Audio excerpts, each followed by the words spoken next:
성도님들 인사드리겠습니다. 마라나타. 네, 이렇게 성도님들 앞에서 이렇게 말씀을 전하기 위해서 선다는 것 자체가 참 부담스럽고 또 힘든 일인 것 같습니다. 어제 하루 종일 이렇게 책상 앞에 이제 앉아 있었습니다. 책도 좀 읽고 또 다른 이제 형제님들이 말씀 전하시는 것도 여러 편 이렇게 좀 봐보고 이렇게 좀 했습니다. 아침부터 밤 11시, 12시까지 이렇게 앉아 있으니까 이게 피곤하더라고요.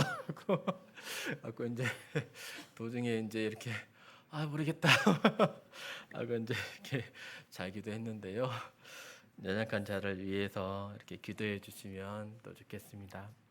또 말씀 전하시는 성도님들 참 존경스럽고 참 대단하시다 그런 생각을 해보게 됩니다. 참 헌신이 참 많으신 것을 보게 됩니다. 네, 오늘은 다시 듣는 복음 15강입니다. 지난 시간에 예수님의 고난 당하신 그 죽음에 대해서 말씀을 들으셨습니다. 오늘은 다시금 예수님의 죽으심과 이제 부활에 대해서 말씀을 드려보겠습니다.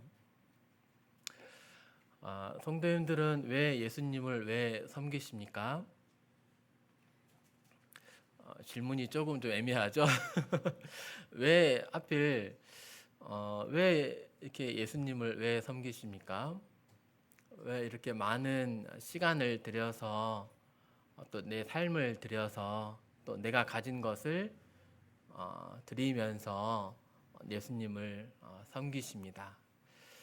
이렇게 좋은 날에도 여기에 모이셔가지고 오늘 오전부터 예수님께 예배드리고 또 말씀을 듣기 위해서 이렇게 앉아 계십니다.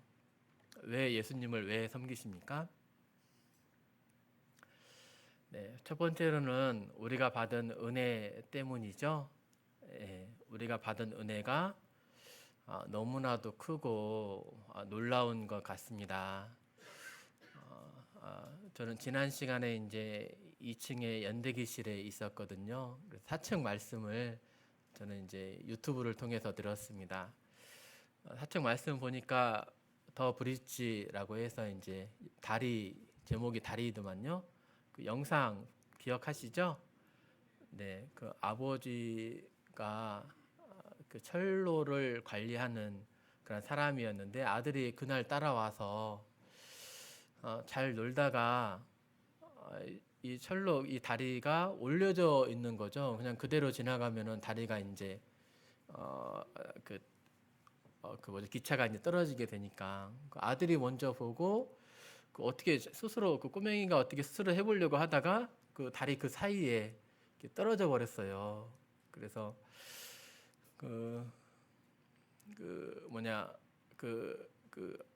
아버지는 이제 한참 뒤에 알게 되고 이제 기차가 이제 거의 다 도착했는데 아들이 그 다리 사이에 끼어 있는 것을 알게 되고 어찌할 바를 모르다가 가만히 놔두게 되면 기차에 탄 모든 사람들이 죽음에 이르게 되니까 아들이 죽을 줄을 알면서도 이제 그 다리를 내리게 되고 아들을 죽이는 대신에 많은 사람들을 살리게 되었다는 그런 영화를 그때 보셨습니다. 기억하시죠? 네.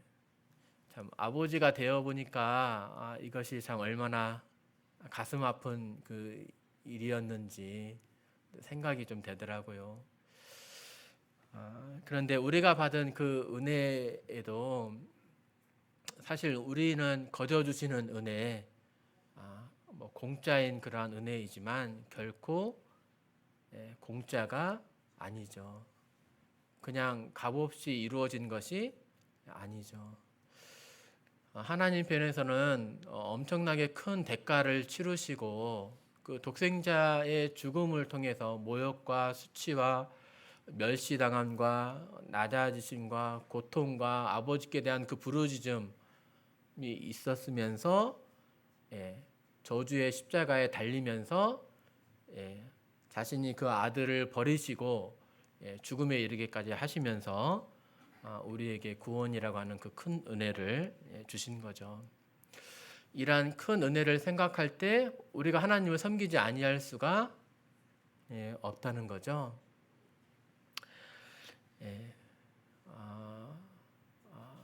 참 이사야서 53장 말씀을 한번 다시 좀 보겠습니다.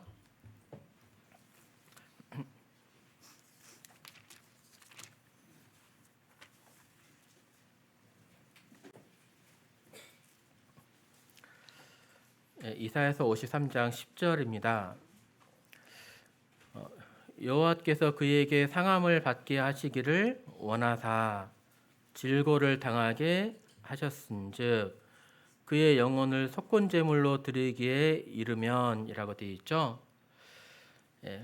여호와께서 그에게 상함을 받게 하시기를 원하셨대요. 그는 누구십니까? 예수님입니다. 속건제물로 드렸대요. 속건제물 어떻게 드리는 거죠? 동물 잡아가지고 각을 떠가지고 번제로 드리는 거잖아요. 그러면 살리는 건가요? 죽이는 건가요? 죽이는 거죠. 보통 속건제물 하면은 뭘로 드렸죠? 번제물 드릴 때 뭘로 드렸습니까? 사람을 제물로 드린 적이 있었던가요? 없었어요. 근데 이 말씀에는 지금 누구를 속건제물로 드리기를 원하셨던 거죠? 네, 여기서는 그에게 상함 받게 하시기를 원하사 또 그의 영혼을 속건제물로 드리기에 이르면이라고 되어 있죠. 그 전에는 사람을 이렇게 제물로 드리지 않았어요. 이것을 하나님은 가증히 여기셨어요. 근데 하나님께서는 그는 아시잖아요. 누구신지. 우리 주 예수님 자신의 독생자를 드리기를 원하셨습니다. 그가 상함을 받게 하시기를 원하셨습니다. 또 뒷부분에 보면은 이제 그가 그의 씨를 보게 되며 그의 날은 길 것이요 또 그의 손으로 여호와께서 기뻐하시는 뜻을 성취하리로다. 이게 하나님께서 기뻐하시는 그런 뜻이래요. 하나님께서 예수님이 상함 받게 하시기를 원하셨고 이 상함을 통해서 구원의 길을 이루시는 것을 하나님이 기뻐하셨다라고 되어 있습니다. 이 말씀을 보면 이렇게 하나님께서 우리를 구원하시기 위해서 이러한 커다란 그 희생을 또 아픔을 치루셨음을 볼 수가 있습니다.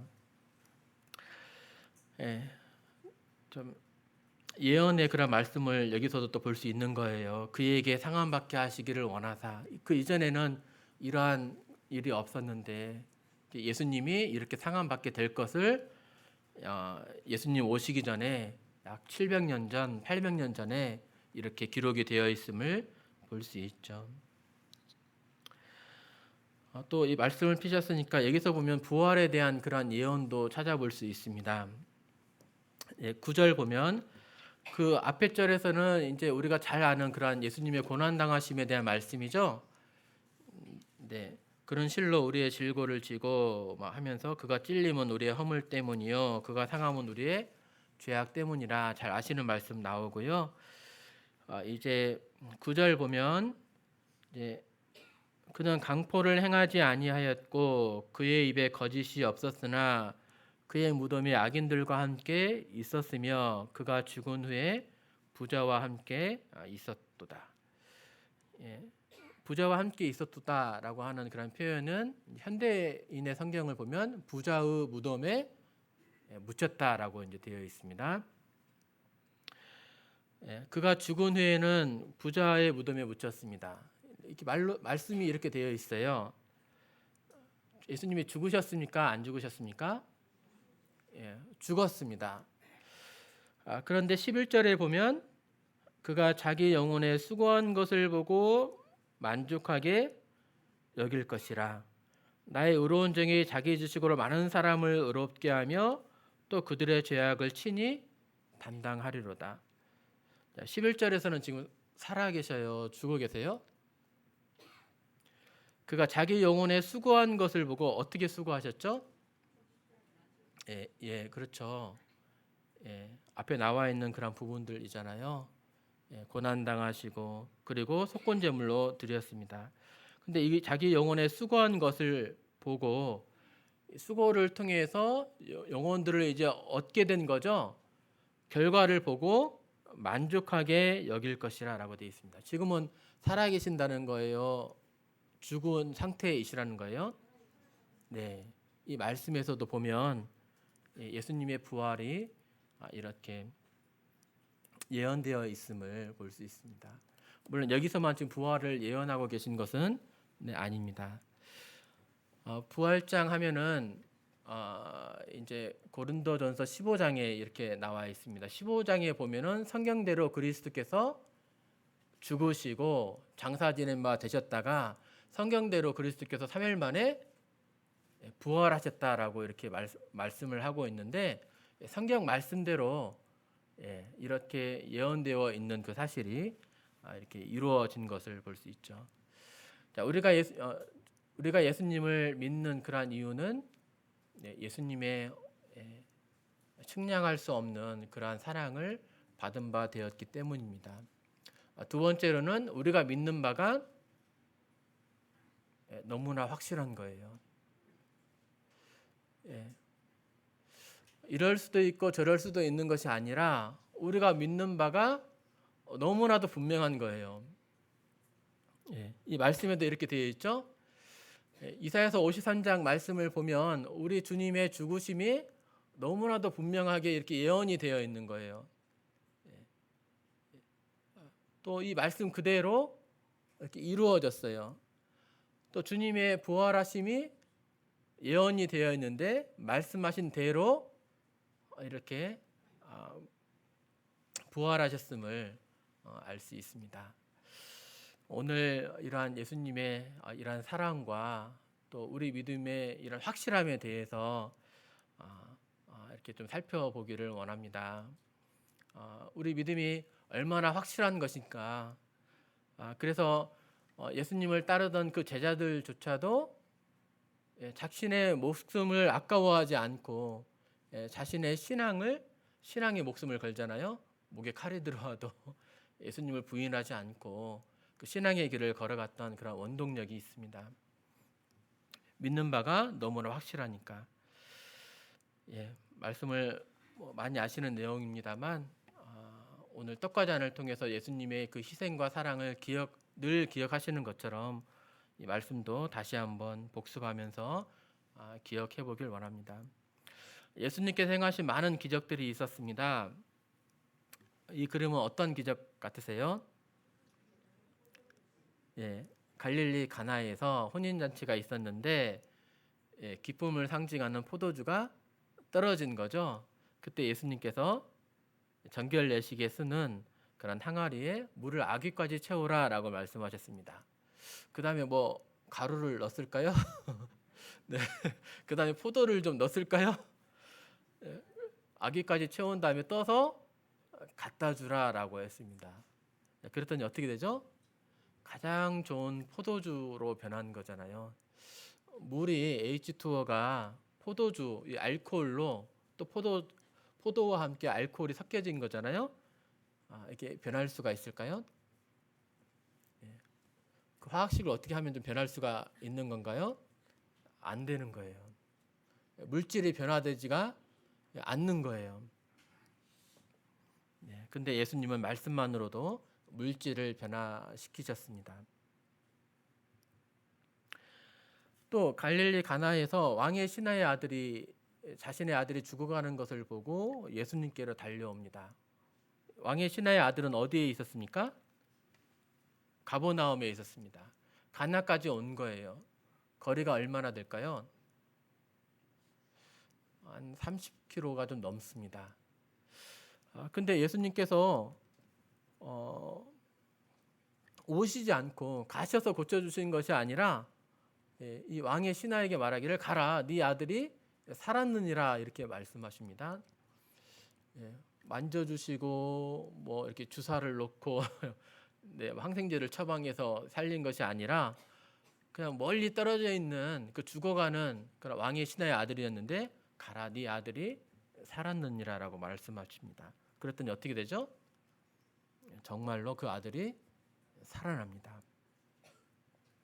38년 된 그 병자가 누워 있었습니다. 38년 동안 누워 있었대요. 걸을 수 있을까요? 예수님께서 일어나 네 자리를 들고 걸어가라라고 말합니다. 38년 동안 누워 있었으면요, 근육이 걸을 만한 상태가 아닌 거예요. 관절이 굳어진 거예요. 어떤 수술을 한다 할지라도 이렇게 되지가 않아요. 큰 수술을 하게 되면은 그 다음에 어떻게 해야 되죠? 재활 치료를 해야 돼요. 적어도 6개월에서 1년 정도는 재활 치료를 해야 걸을 수가 있어요. 근데 예수님은 네 자리를 들고 걸어가라. 그러니까 어떻게 됐죠? 정말 38년 동안 누워있던 사람이 자리를 들고 걸어갑니다. 오병이어 사건이죠. 남자만 5천 명이나 되었습니다. 먹을 것이 없었어요. 그때 오병이어니까 물고기 5개, 빵 2개, 5천 명을 먹일 수 있을까요? 네, 아무리 계산을 한다 할지라도 다른 어떤 생각을 한다 할지라도 이게 되지가 않는 거예요. 어린 나이에 도시락 하나를 가지고 어떻게 성인 남성만 5천 명이나 되는 사람을 먹일 수가 있습니까? 바다 위를 걸어오십니다. 또 바다 위에서 휘몰아치는 그런 파도, 풍랑, 이 어부들조차도 잔뼈가 굵은 이 어부들조차도 빠져 죽을까봐 고민했던 거죠. 두려워했던 거죠. 근데 예수님께서 말씀으로 바다를 꾸짖으시니까 즉시로 잔잔하게 됩니다. 보통 바다가 잔잔해지면 어떻게 잔잔해집니까? 막 휘몰아치다가 막 출렁이다가 갑자기 막 이렇게 막 죽은 듯이 잔잔해집니까? 서나서나 잔잔해지잖아요. 근데 예수님의 말씀에 즉시로 잔잔해졌습니다.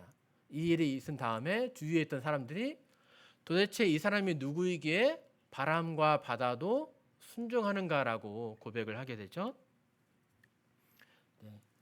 여러 가지 기적들을 보여주십니다.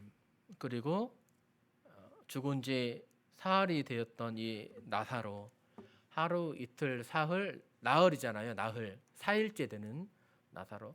사람이 죽은 다음에 4일이 됐으면 썩은 냄새가 나죠. 썩은 냄새가 납니다. 썩은 냄새가 진동을 합니다.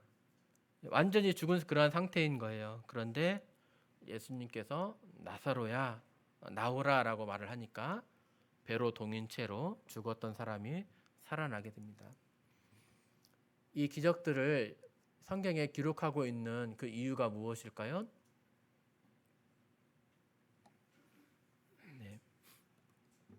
오직 이것을 기록함은 너희로 예수께서 하나님의 아들 그리스도이심을 믿게 하려 합니다. 이렇게 능력을 행하시는 이 분이 하나님의 아들이심을 너희에게 알려주기 위해서 이 사건을 기록한 거야. 이 사건은 사람이 행할 수 있는 그러한 일들이었습니까? 지금의 과학기술로도 결코 행할 수 없는 그러한 기적이었습니다. 이러한 기적을 행하실 수 있는 분은 누구입니까?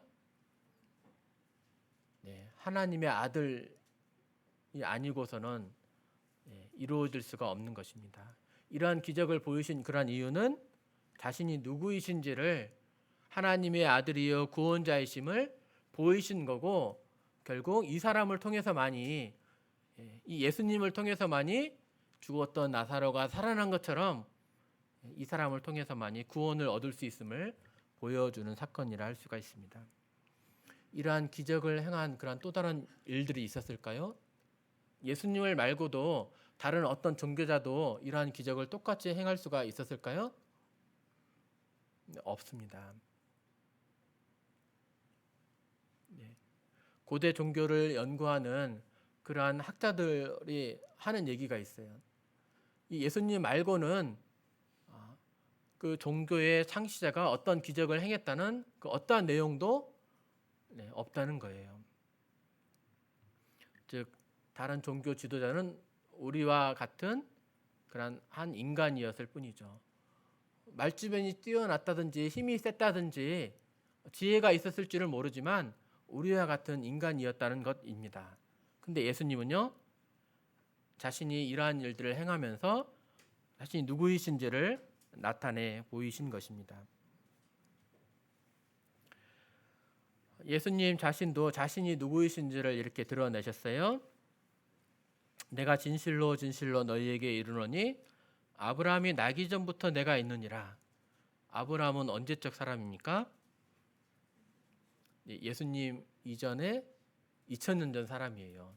BC 2000년 시대에 아브라함이 살았으니까요. 근데 아브라함이 나기 전부터 내가 있느니라라고 말씀하셨어요. 네. 2000년 전 사람도 내 나이에 비하면 아무것도 아니야. 내가 이전부터 있었어라고 말씀하신 거죠. 네. 정신이 이상하든지 아니면 정말 알파와 오메가인 영생하시는 하나님이든지 둘 중에 하나이겠죠. 예수님 자신이 스스로 하나님의 아들이심을 전능하신 하나님이심을 이렇게 증언을 하셨습니다. 그리고 자신이 이 땅에 내려오신 목적도 말씀을 하시고요. 죽으심에 대해서도 예언을 하십니다. 죽으심에 대해서 예언을 하셨다는 말은 힘이 없어서 어쩔 수 없이 로마 사람들에게 붙잡혀서 죽으셨다는 것이 아니라는 거예요. 예수님은 자신이 많은 고난을 받고 죽임을 당하고 언제 부활하게 될 것까지도 얘기를 하셨어요. 제3일에 살아나야 할 것을 제자들에게 나타내셨습니다. 유대인들이 또 와서 표적을 구하죠. 이미 많은 표적들을 보여주셨어요. 도대체 당신이 누구이신지를 우리에게 밝히 말씀해 주셔서 우리에게 표적을 보여줘서 당신이 누구인 줄 우리에게 알게 해 주십시오라고 유대인들이 말을 합니다. 그때 예수님이 이러한 말씀하셨어요. 표적을 이미 많이 보여주셨으니까 또 다른 표적을 보여주실 수도 있으셨잖아요. 근데 예수님은 악하고 음란한 세대가 표적을 구하나 선지자 요나의 표적밖에는 보일 표적이 없느니라. 거절하세요. 표적 보여주시는 것을. 요나가 밤낮 사흘 동안 큰 물고기 뱃속에 있었던 것 같이 인자도 밤낮 사흘 동안 땅속에 있으리라 라고 말씀하십니다. 다른 표적을 보여주시지 않고 앞으로 있게 될 그 한 사건을 표적으로 말씀을 해주십니다. 인자가 밤낮 사흘 동안에 땅속에 있을 것이 표적이라는 거예요. 이 표적을 보고 표적을 행한 사람이 누구인지를 알게 되는데 예수님이 밤낮 사흘 동안 땅속에 있는 것을 보거든, 즉 죽으셨다가 3일 만에 부활하신 것을 보거든 내가 그인 줄 알라라고 하는 그런 의미의 말씀이 되는 겁니다. 내가 부활했을 때 지금은 너희가 믿지 않을 줄 모르지만 다시 한번 표적을 보여주겠다. 내가 죽었다가 부활하는 것을 너희가 보게 되거든, 알게 되거든 내가 그인 줄 알라, 메시아인 줄 알라라고 주님이 말씀을 하십니다. 예수님은 분명 자신이 오신 그 이유에 대해서 말씀하셨고 그 오신 그 목적, 그 이유를 성취하셨을까요? 이루지 못하셨을까요? 분명하게 이루십니다. 그러면서 정말 때가 되어서 예수님께서 붙잡히시고 정말 이제 십자가의 길로 가게 됩니다. 로마인들은 십자가에 이렇게 바로 처형하는 것이 아니라 그 이전에 거듭 죽도록 태형을 가하죠. 채찍질을 이렇게 하게 되는데요. 채찍질이 이제 이렇게 손잡이가 이렇게 있고 이렇게 가죽끈으로 이렇게 되어 있습니다. 가죽끈이 그냥 가죽으로만 되어 있는 것이 아니라 이 끝에 쇠붙이, 동물의 뼈조각, 이렇게 단단한 것을 묶어 놓는 거죠. 그래서 이것을 이제 가지고 채찍질을 하게 될 때 어떻게 되는 거죠?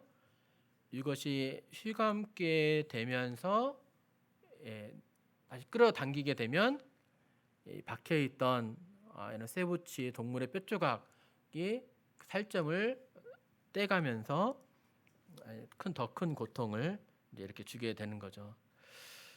이렇게 주님이 이사야서 53장에 말씀하신 것처럼 또 시편 22편에 기록되어 있는 것처럼 주님께서 밭고랑이 패인 것처럼 주님의 등이 몸이 찢기시고 패였음을 우리는 생각을 해볼 수가 있습니다. 역사학자들이 말하기를 이러한 플라그룸 채찍질을 당하게 되면 근육이 노출되고 갈비뼈도 보이게 되고 더 심하게 되면 그 안에 있던 폐도 또 내장도 노출이 되면서 때로 죽어가기도 했다고 말을 기록을 하고 있습니다. 주님께서 약 50kg 정도에 되는 그 십자가를 지고 갈릴리로 가시게 되는데 그때 왜 여러 번이나 쓰러지셨는지 이 태양을 생각하면 알게 됩니다. 네, 주님의 죽으심이 얼마나 참혹한 그런 일이었는지 사실 영상으로 보는 것이 좀 제일 좋은 것 같아요. 여러 번 보셨겠지만 그래도 영상을 보시면서 주님의 고난 당하심을 다시 한번 기억해 보겠습니다.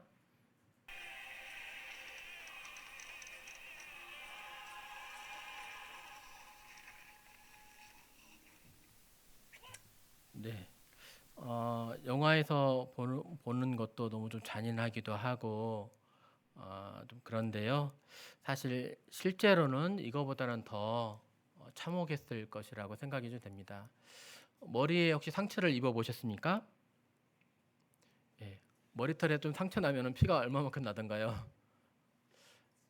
네, 피가 엄청 납니다. 네, 근데 여기에 이제 가시면류관을 씌우고 채찍질하고 또 내리치고 막 그러면 사실 피범벅이 되는 거예요. 피떡이 되는 겁니다. 우리 몸에 한 5kg 정도의 혈액량이 있는데요. 적어도 한 2kg 정도, 2리터 정도의 아마 피를 흘렸을 겁니다. 2kg 정도의 피를 흘렸다면은 다 이제 이렇게 온몸에 피범벅이 되었을 거예요.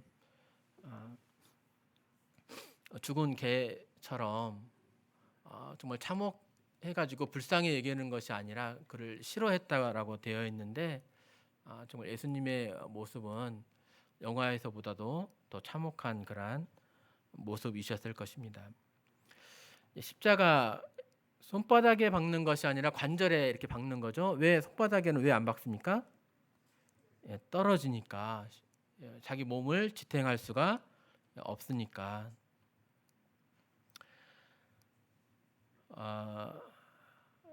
십자가에 달리면은 이제 결국은 질식사한다고 해요.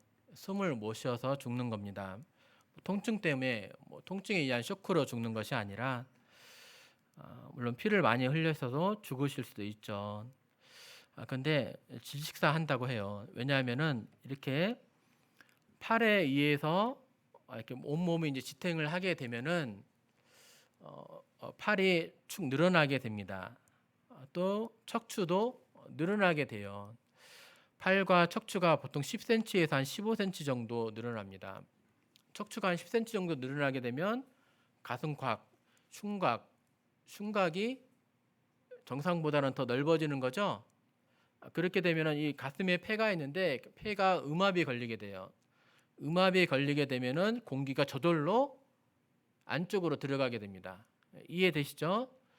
지금은 우리는 들이마실 때 힘을 줘서 들이마시고 그냥 아무런 그런 힘 없이 그냥 이렇게 들이마신 상태에서 힘 안 줘도 그냥 나가게 되죠. 들이마실 때 이제 힘을 줍니다. 근데 이 십자가에 달리게 되면 몸이 축 처지게 되면서 흉곽이 늘어나게 되고 힘을 쓰지 않아도 공기가 이미 들어마셔져 있는 상태예요. 반대로 내쉬려면 어떻게 해야 될까요? 저절로 들이마셔졌고 내쉬려면 힘을 써야 돼요. 어떤 게 더 힘들까요? 숨을 내쉬는 게 힘이 들어요. 자, 힘을 내쉬려면은 어떻게 해야 됩니까? 몸이 축 처져 있는 상태에서는 내쉬지가 않아요. 그러면 다리에 힘을 써서 다리에서 몸을 일으켜 세워야만이 음압이 좀 빠지는 거예요. 이해되시죠? 네. 그래서 다리에서 힘을 줘서 축 처진 그 몸을 다시 세웠을 때 숨을 쉴 수가 있는 겁니다. 이게 들이마시고 내쉬고 하는 것이 상당히 고통스러운 그런 상황임을 알 수가 있습니다. 병정들이 와서 다리에 그 다리를 쳐가지고 뼈를 이렇게 꺾어가지고 빨리 죽게 하려고 했습니다. 이게 이해가 되시죠? 다리를 꺾어서 뼈를 부러뜨리면 다리를 디디고 일어설 수가 없는 거예요. 그러면 숨을 쉴 수가 없는 겁니다. 주님께서 치르셨던 그러한 대가들을 생각을 해보면 얼마나 고통스러웠는지를 알게 되죠. 창조주이신 그러한 분이 인간들에 의해서 모욕과 수치와 침뱉음과 뺨을 맞으셨다는 것을 생각을 해보면 아니 내 아들이 그렇게 당했다는 것을 생각을 해보면 성도님들 견디실 수가 있겠습니까? 한숨 한숨 이렇게 처절하게 숨을 쉬는 그 아들의 모습을 보는 아버지의 마음은 어떠하셨을까요? 그리고 아들이 죽어가면서 외칩니다. 누구를 향해 부르짖습니까? 하나님을 향해 부르짖습니다. 엘리 엘리 라마 사박다니 하시면서 아버지여 아버지여 어찌하여 나를 버리셨나이까. 어찌 보면 예수님께서 겟세마네 동산에서 땀방울이 핏방울이 되도록 그 흘리셨던 그 이유가 그렇게 기도하셨던 그 이유가 사실 고통 때문이 아닌 것을 우리는 알고 있습니다. 왜냐하면 용기 있는 사람들도 십자가 앞에 그냥 담대하게 이렇게 나아가요. 죽음의 길로 나아가요. 자기의 목숨을 버리면서도 목숨 걸고 어떠한 일을 행하더라고요. 근데 예수님은 이 일을 피하고 싶었어요. 단지 이 형벌이 무서워서 피하셨을까요? 하나님께로부터 버림당한다는 이 사실. 그 거룩한 분이 세상의 온갖 그러한 모든 더러운 죄악을 짊어지시고 그 죄에 대한 형벌을 담당하시는데 아버지께서 이러한 형벌을 나에게 내리신다는 이러한 사실, 버림받으신다는 그런 사실이 예수님의 마음을 많이 아프게 하셨을 것입니다. 그러면서 예수님은 아버지에게 이제 부르짖습니다. 아버지, 어찌하여 나를 버리셨습니까? 이때 제일 힘든 분이 누구십니까? 네, 하나님 아버지의 마음이 많이 힘드셨을 것임을 우리는 생각을 해볼 수가 있을 것입니다. 네, 예수께서 이미 죽으셔서 군병이 창으로 옆구리를 찌릅니다. 그러면서 피와 물이 나옵니다. 이제 이러한 식이 되겠죠? 자, 옆구리에 찌르게 되면 피와 물이 나올까요? 예, 나옵니다. 큰 고통을 당하게 되면은 몸 안에 있던 물이 빈 공간으로 모이게 돼요. 그러면서 복수도 생기게 되고요, 흉수도 생기게 되고요, 심장 삼출액이라고 하는 심장도 막에 둘러싸고 있는데 그 막 안으로 물이 이렇게 고이게 됩니다. 자, 밑에서 위로 옆구리에 창을 찔렀으면 어디를 건들게 될까요? 배도 건들게 되고 갈비를 통해서 흉강도 건들게 되고 심장도 결국은 건들게 되면서 피와 물이 이렇게 나오게 되죠. 피와 물을 쏟으신 그 이유는 무엇입니까? 육체의 생명은 피에 있음이라. 그러면서 피가 죄를 속하느니라라고 되어 있죠. 그래서 예수님께서 죽으신 이러한 이유, 물과 피를 쏟으신 그 이유가 누구의 죄를 속하기 위해서요? 예, 맞습니다. 나의 죄를 속하기 위해서, 내 죄를 담당해 주시기 위해서 주님께서 이사야서 53장 말씀에서 말하고 있는 것처럼 이 일을 미리 계획하시고 이 일을 기뻐하시고 자기 아들을 내어 주신 다음에 세상에 있는 모든 죄에 대한 값을 치르게 하셔서 예수님은 친히 나무에 달려서 당신의 몸으로 물과 피를 쏟으심으로 우리로 하여금 속죄를 받게 하셨습니다. 그래서 염소와 송아지의 피로 하지 아니하고 오직 자기의 피로 영원한 속죄를 이루셨습니다. 영원한 속죄를 이루셨으면 다시금 죄를 위해서 제사 드릴 것이 있습니까? 없습니까? 또 제사를 또 드려야 될까요? 예수님께서 십자가에서 담당하신 그러한 죄악은 온 세상의 죄입니다. 이 세상의 모든 죄입니다. 그래서 단 한 번의 제사로 영원한 속죄를 이루셨습니다. 그래서 예수님께서는 다 이루었다, 다 갚았다라고 말씀하고 계십니다. 죽으신 다음에 예수님은 장사되셨습니다. 근데 예수님은 살아날 거라고 말씀하셨잖아요. 근데 정말 살아나면은 어떻게 되죠? 누가 제일 걱정하고 있을까요? 유대인들이, 죽인 사람들이 제일 걱정하죠. 그래서 유대인들이 또 로마 총독이 로마 병정들을 통해서 지키게 합니다. 가장 강한 군사들 아닙니까? 성전 경비대가 아니고요. A.T. 로버트슨이라고 하는 학자가 말하기를 로마 군인들이 지켰다라고 합니다. 4명씩 4교대 해가지고 이렇게 문 앞에 서 있는 거예요. 그러면 제자들이 이 시체를 가져갈 수 있을까요? 또는 예수님이 기절했다가 깨어나셔가지고 어떻게 탈출을 하실 수 있으셨을까요?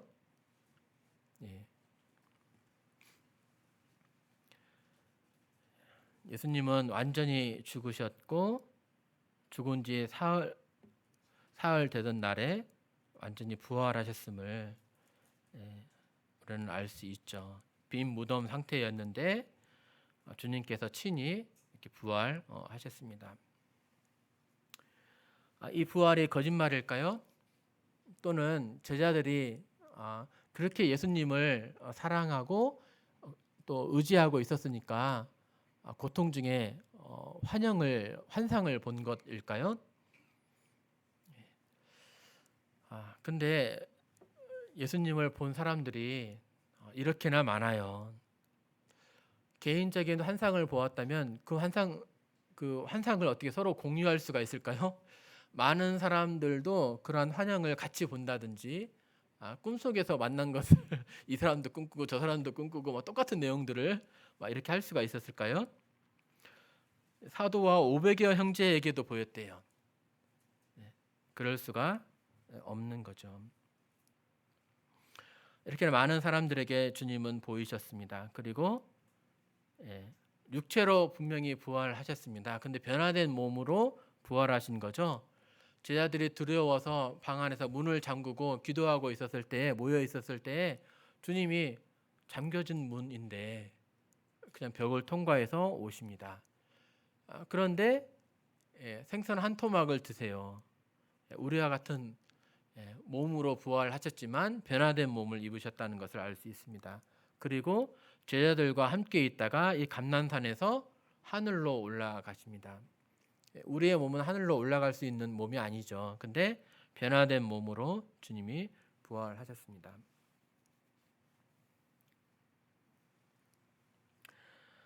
이 부활에 대한 강력한 증거, 거짓이 아니라 강력한 증거는 무엇이냐면 이 제자들의 삶이에요. 제자들의 증언입니다. 이 제자들은 이 주님을 향해서 신앙 고백을 합니다. 주님을 좋은 선생이라 이렇게 말한 것이 아니었습니다. 랍비로 칭함받고 내가 제일 존경하는 스승님, 또 교수님 뭐 이렇게 섬긴 것이 아니었습니다. 주님을 향해서 뭐라고 표현을 합니까? 네. 예수님은 우리 자신을 친구라고 말씀해 주십니다. 그러면서 내가 너에게 나의 계획들을 다 알려줄 거야 라고 하면서 이제 친구라고 속이지 않는다, 친구라고, 친구처럼 이렇게 너희를 대할 거라고 합니다. 근데 제자들은 예수님을 뭐라고 고백하죠? 가령 베드로는 신앙 고백을 어떻게 합니까? 네, 주는 그리스도시요 살아계신 하나님의 아들이십니다. 메시아이시요 하나님의 아들이라는 얘기는 하나님이라는 표현입니다. 하나님이 신이시라면 그 아들도 신이죠. 이해되시죠? 하나님이라는 그런 표현이에요. 또 도마가 이 예수님을 만나고 난 다음에 예수님을 뭐라고 표현을 하죠? 스승님 오랜만에 만나서 반갑습니다. 이렇게 합니까? 나의 주님이시요 나의 하나님이십니다 라고 표현을 해요. 아니 똑같은 나와 같은 몸을 입고 계신 그런 분이신데 그 예수님을 가리켜서 나의 하나님이십니다. 네. 여기 계신 이렇게 분들이 우리 이제 부처님이 계시는데 부처님을 내가 너무 존경하니까 나의 하나님이십니다 이렇게 표현할 수 있습니까? 네, 안 되죠. 네. 근데 어떻게 보면 그냥 나의 형 같아. 때로는 나보다 나이가 어릴 수도 있어. 근데 그 예수님을 어떻게 표현을 해요? 나의 하나님으로 표현을 하는 거예요. 그리고 유다서 또 야고보서를 보면 한번 찾아보겠습니다.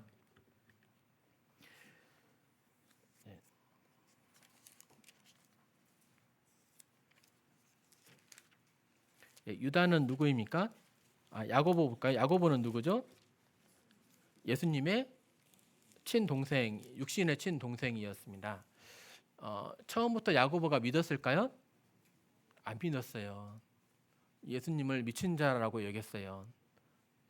그리고 십자가에 돌아가셨을 때도 야고보가 나옵니까? 안 나옵니까?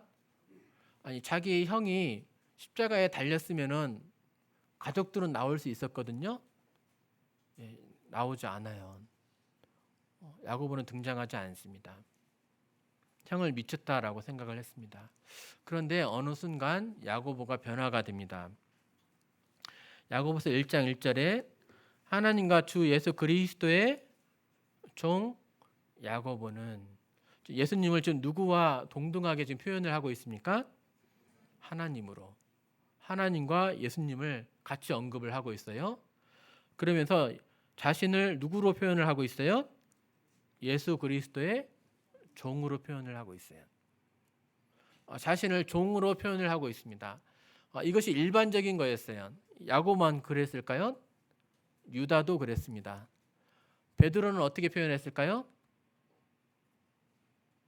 유다라고 하면은 그 예수님의 육신의 친동생입니다. 유다서를 쓴 그 십자가 예수님을 판 그 유다가 아닙니다. 동명이인입니다. 자, 베드로후서 1장도 보면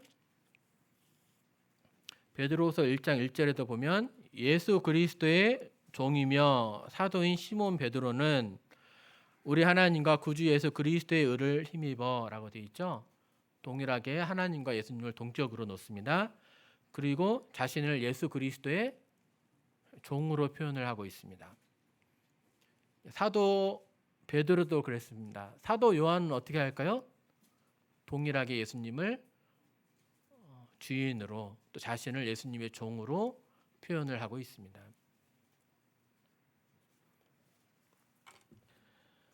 제자들이 예수님을 3년 반 동안이나 따라다니면서 경험을 했습니다. 나와 같은 부류의 사람이라면 그냥 스승님 이렇게 표현을 하는 것이 맞겠죠. 근데 그 예수님을 따라다니면서 같이 먹고 자고 그의 말씀을 들어보니까 이분은 하나님이신 거예요. 이분은 나와 마음과 생각이 전혀 다른 분이에요. 좀 경험해 보니까 멀리서 겉으로 봤을 때는 정말 하나님 같은 분이시네. 근데 좀 지내 보니까 그의 마음도 욕심이 좀 있으시구만. 그도 욕하실 줄 아네. 막 이렇게 돼야 되는데 이게 보통 사람을 만났을 때의 반응인데, 예, 그는 죄가 없으시니라.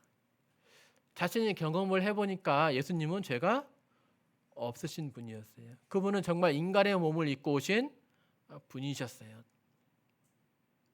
그리고 정말 죽은 지 3일이나 지나서 예수님은 말씀하신 대로 살아나게 되었어요. 이것을 자신들은 친히 경험하고 보게 되고 알게 되었습니다. 그러니까 어때요? 이것이 너무나도 분명하니까 목에 칼이 들어와도 이 신앙을 버려라, 예수님을 부인하라 라고 말을 해도 부인할 수가 없는 거예요. 왜요? 내가 경험한 바가, 내가 믿고 있는 바가 이렇게 확실하니까. 그래서 많은 이때 이 당시의 제자들이 생명을 택했습니까? 아니면 죽음을 택했습니까? 죽음을 택했어요. 자신이 믿고 있는 바가 거짓이라면 이렇게 죽음을 택할 수가 없는 일이죠. 근데 생명을 내놓고서도 이 길을 담대히 걸어갑니다. 왜요? 자신이 경험한 바가, 믿고 있는 바가 이만큼 확실했으니까. 기독교가 유대에 있는 한 변두리에서 생겨난 것이 아니었어요. 이 이스라엘은 종교에 목숨을 거는 그러한 국가인데 온 나라 사람들이 하나님에 대해서 목숨을 거는 그러한 사람들인데, 기독교는 어디에서 이렇게 세워집니까? 교회가 제일 처음에 성전이 있던 그 도시 예루살렘에서부터 세워져요. 이것도 놀라운 일 아닙니까? 이 사실이 거짓이었다면 이들이 꾸며내어 가지고 하나의 종교를 일으켜서 우리 한번 이름을 떨쳐보자라고 했다면 이렇게 작전상 잘못된 거죠. 그 도시 제일 핍박받기 쉬운 데에서 종교를 일으키면 안 되었죠. 근데 예루살렘 종교의 가장 중심지에서 그들은 모이게 되고, 또 그들은 목숨을 걸고 때로는 목숨을 잃으면서까지도 자신들의 믿는 신앙을 지키고 그 신앙을 퍼뜨려 갑니다. 왜요? 믿는 바가, 경험한 바가 확실했으니까. 제자들이 이렇게 나의 주님이시여 나의 하나님이심을 경험을 이렇게 고백을 했습니다. 성결의 영으로는 죽은 자들 가운데서 부활하사 능력으로 하나님의 아들로 선포되셨으니 곧 우리 주 예수 그리스도시니라. 예수님은 무덤이 없습니다. 그래서 우리가 믿는 것 아닙니까? 부처나 공자나 모하메드는 다 때가 되어서 돌아가셨어요. 훌륭하신 그러한 분, 또 강하신 분, 능력 있는 그러한 사람이셨을지는 몰라도 하나님은 아니신 겁니다. 이분들 자신들조차도 죽음을 이기지 못했는데 어떻게 우리가 이분들에게 나의 영혼을, 나의 생명을 맡길 수가 있습니까? 이분들조차도 부활하지 못했어요. 그러면 이분들을 따르는 사람들도 부활할 수 있을까요? 없어요. 근데 우리 주님은 부활하셨잖아요. 아까 말씀드린 것처럼 요나가 밤낮 사흘 동안에 큰 물고기 뱃속에 있었던 것 같이 인자도 밤낮 사흘 동안에 땅속에 있으리라. 사흘이 되면서 땅속에서 나오게 되는 것을 보거든 내가 그인 줄 알라. 즉 이 부활은 예수님께서 메시아이심을 확증하신 것입니다. 또 이 부활은 예수님이 죽음을 이기실 수 있는 하나님이심을 말씀해 줍니다. 그리고 또 이 부활은 믿는 자가 확실히 의롭게 된 것을 확증하고 있습니다. 이 증거하시는 분, 확증해 주시는 분이 누구세요? 우리를 의롭다라고 확증해 주시는 분이 누구세요? 예수님이세요. 부활하셔서 우리를 의롭다라고 증명해 주시는 거예요. 증거해 주시는 거예요. 자신의 손바닥을 내어 보이시면서 내가 이 사람의 죄값을 다 치루었다라고 자신이 직접 증거해 주시니까 부인할 사람이 없는 거죠. 그리고 이 부활은 속죄 사역이 온전히 이루어졌음을 말해주고 있습니다. 예수님께서 이 땅에 오신 목적이 무엇입니까? 속죄하시기 위해서 오셨잖아요. 그런데 지금은 예수님은 하나님 보좌 우편에 올라가서 앉아 계십니다.